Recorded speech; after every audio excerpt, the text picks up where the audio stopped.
आगामी 1 जुलाई को राष्ट्रीय पशुपालक संघ के राष्ट्रीय अध्यक्ष लाल सिंह राइका के नेतृत्व में डीएनटी समुदाय द्वारा जयपुर में विधानसभा घेराव किया जाएगा। अध्यक्ष लाल सिंह राइका लंबे समय से घुमंतु, अर्ध घुमंतु और विमुक्त समुदायों को एक साथ साझे मंच पर लाकर उनके अधिकारों की लड़ाई लड़ रहे हैं।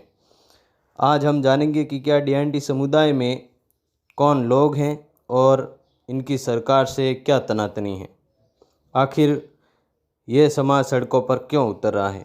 तो सबसे पहले हम बात करें तो इनकी जनसंख्या कुल भारतीय जनसंख्या का 20% है, यानी हर 5वां व्यक्ति इन समाजों से आता है। तो फिर सरकार इतनी बड़ी आबादी को अनदेखा कैसे कर सकती है। लेकिन ऐसा भारतीय सरकारों ने पिछले 8 दशक से लगातार किया है।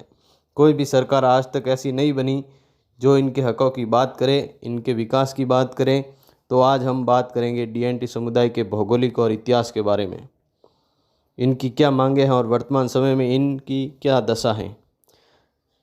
तो चलते हैं इनके इतिहास की ओर, क्योंकि किसी भी समाज की दशा और दिशा उनके इतिहास की तह में छुपी होती है।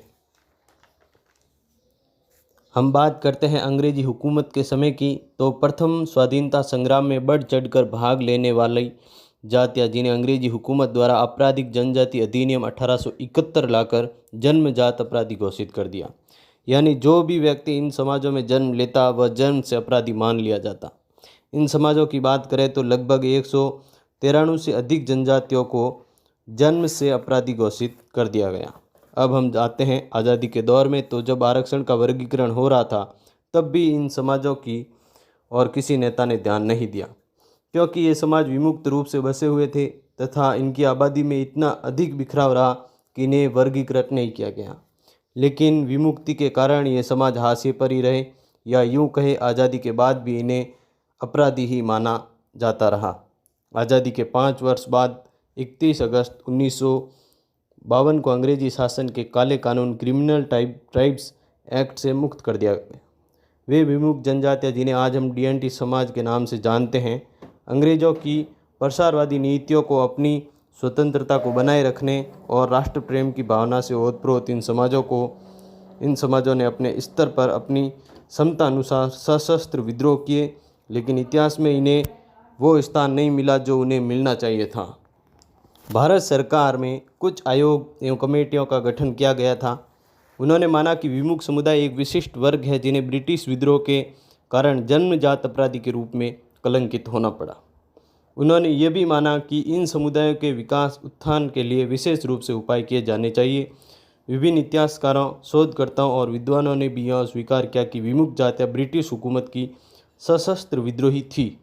वे वास्तविक स्वतंत्रता योद्धा थे, अर्थात भले ही वे अंग्रेज़ों के लिए जन्मजात अपराधी हो, लेकिन भारत के वास्तविक स्वतंत्रता सेनानी वही थे। हिंदू संस्कृति और राष्ट्र रक्षक इन जातियों की स्थिति आज भी बद से बदतर है। अधिकांश राज्य सरकारें तो उन्हें अपना नागरिक भी नहीं मानती। इतिहास में लगातार युद्धों के कारण उन्हें बार बार अपने स्थानों को छोड़कर विस्थापित होना पड़ा। आज ये समाज पूरे भारत में बिखराव की स्थिति में है। सन 2008 में भारत की संसद में एक एप्रोप्रिएशन बिल पास हुआ था, जिसमें इन समुदायों के हालातों पर सांसदों ने तथ्य रखे। लेकिन आज भी समाज व शासन में बैठे लोग इन्हें जन्मजात अपराधी ही मानते हैं। हालांकि विमुक्त एवं घुमंतु जनजातियों में से बहुत सी जातियों को SC, ST और OBC में शामिल किया गया तथा कई जातियों को इससे वंचित रखा गया, जबकि पूर्व गठित कमेटियां एवं आयोगों ने स्पष्ट रूप से इन जनजातियों को एक विशिष्ट वर्ग माना। SC, ST, OBC में शामिल किए गए विमुक्त समाजों को आरक्षण का लाभ नहीं मिल पाया।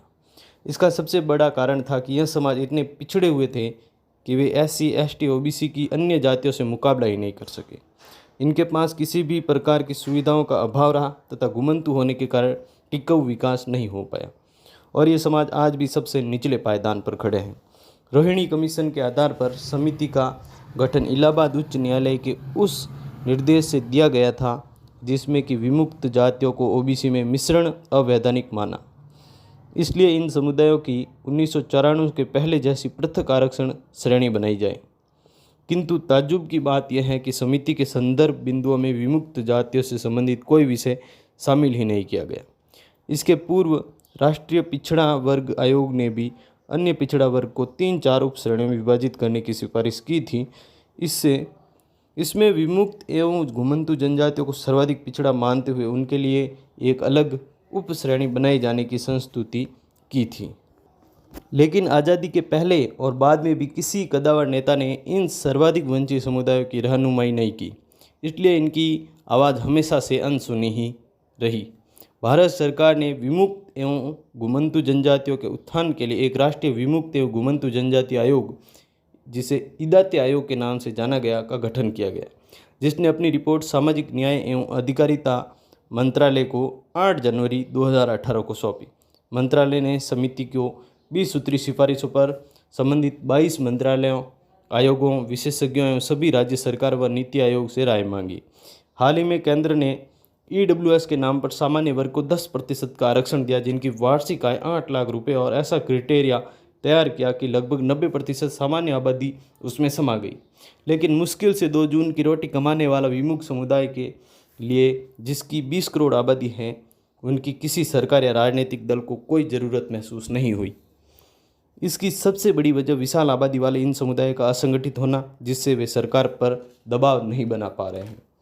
वर्तमान समय में सामाजिक राजनीतिक परिदृश्य पूरी तरह बदल गया है।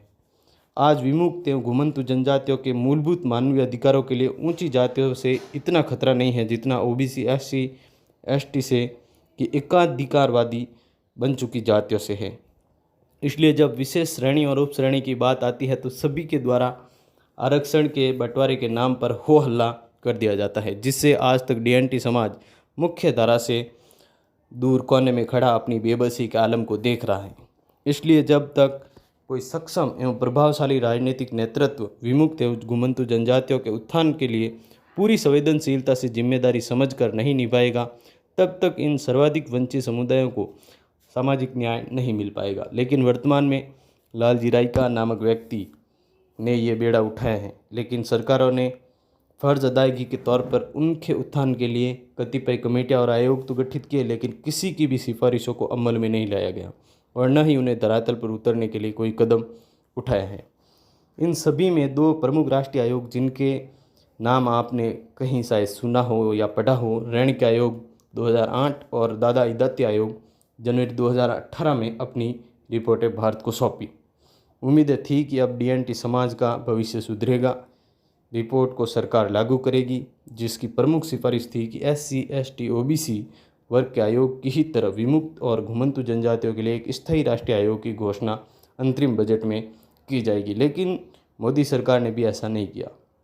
सरकारें लगातार विमुक्त समुदायों की अनदेखी करती रही और जो योजनाएं लागू की गई वो भी इतनी विसंगतियों वाली रही कि सभी योजनाएं पूरी तरह से फ्लॉप साबित हुई, क्योंकि अशिक्षा, विसंगतियों, जानकारी के अभाव में तथा किसी विशेष कैटेगरी में नहीं होने के कारण वांछित संख्या में आवेदक नहीं मिले और न्यायालय भी इससे अछूता नहीं है।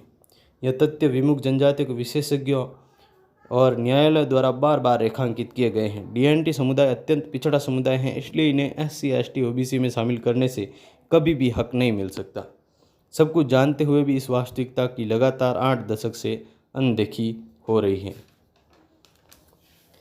रेणके आयोग ने 2008 में सिफारिश की थी कि विमुक्त और घुमंतु जनजातियों को शिक्षा एवं नौकरियों में 10% आरक्षण दिया जाए, लेकिन आज तक ऐसा नहीं हुआ। लेकिन 8 लाख की सालाना आय वालों को वंचित शोषित मानकर EWS के नाम पर 10% आरक्षण देकर लागू भी कर दिया गया।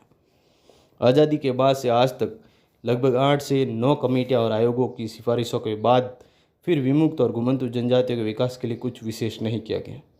जीवन शैली की बात करें तो समुदाय लगातार एक स्थान से दूसरे स्थान पर घूमता रहता है। इनके पास स्थायी घर और भूमि का स्वामित्व भी नहीं है।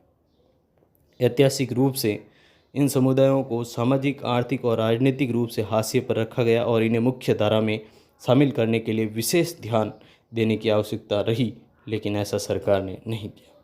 इन जनजातियों की अपनी विशिष्ट सांस्कृतिक, सामाजिक और आर्थिक आवश्यकता हैं, जिन्हें पूरा करने के लिए विशेष नीतियों और कार्यक्रमों की आवश्यकता होती है।